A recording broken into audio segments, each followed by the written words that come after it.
ना, कसे आहात सर्वजण? मजेतच असतात. मी आहे ना आत्ता मायराचा आणि विशालचा ब्लॉग बघत होते. विशाल गेलाय गावी जालन्याला आणि त्याने मायराचं घर दाखवलं. तर मायराचे वडील लहानपणीच वारले होते असं विशाल सांगतोय. आणि त्यांचं पत्र्याचं छोटंसं घर आहे, पण चांगलं आहे, व्यवस्थित आहे, टापटीप आहे.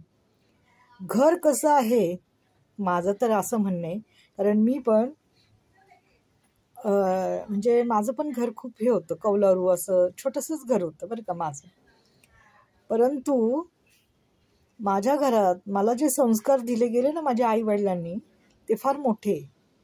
हल्ली तुम्ही घरं बघता, करोडोचे ह्याचे त्याचे घरं खूप मोठी मोठी असतात, परंतु मुलं वाया गेलेली असतात. ओके नाही, संस्कार नसतात, मुलांना शिक्षण नसतं, मुलांना पैसा कसा वापरायचा हे माहिती नसतं, आणि समाजात ते आईवडिलांची प्रतिष्ठा कमी करतात.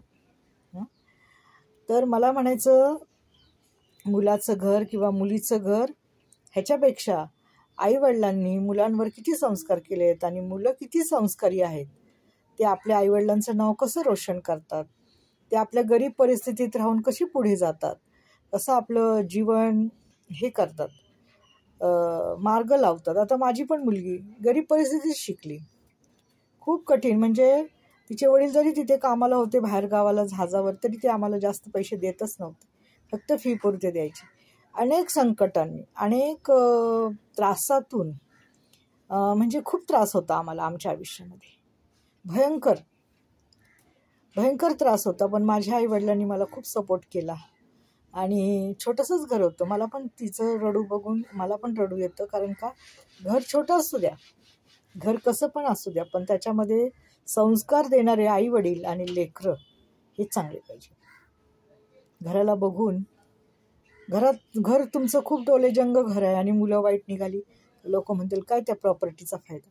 पण छोटंसंच घर आहे, ते मंदिरासारखं घर आहे, आणि त्या घरातली मुलं जर संस्कारी असली, चांगली असली, निर्व्यसनी असली, तर ते घर मंदिरापेक्षाही मोठं आहे. हा व्हिडिओ माझा आहे ना खूप शेअर करा. जो बघल तो शेअर करत चला, कारण का घेण्यासारखं बरंच आहे. फक्त मुलांना पैसा, शान चौकीच्या वस्तू, गाडी, बंगला हे देऊ नका. त्याला पहिले संस्कार आणि शिक्षण द्या. आणि कुठली पण परिस्थिती आली तर लाजायचं नाही. हा माझा एक नाही, सगळ्या जगाला माहिती आहे.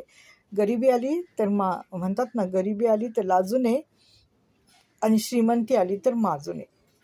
तसंच आहे बघा. मला त्या मायराच्या डोळ्यातले आसवे पाहून मला पण रडायला आलं. पण चल विशाल, तू एक चांगली मुलगी आणलीस, आता तुझं लाईफ चांगलं होईल. तिला म्हणजे हे आहे, किंमत आहे प्रत्येक गोष्टीची, म्हणून ती तुझ्या घरात चांगली राहते. जेव्हा ती तुझ्या घरी आली ना, तेव्हा ती प्रत्येक गोष्टीला किंमत देत होती. तर पहिलीची लोक गरिबाची मुलगी करायची, कारण का ती घरात चांगली राहील, तिच्या घरी जे मिळालं नाही ते आमच्या घरी मिळेल, म्हणून ती चांगली राहील असे म्हणायचे. आणि असंच होतं.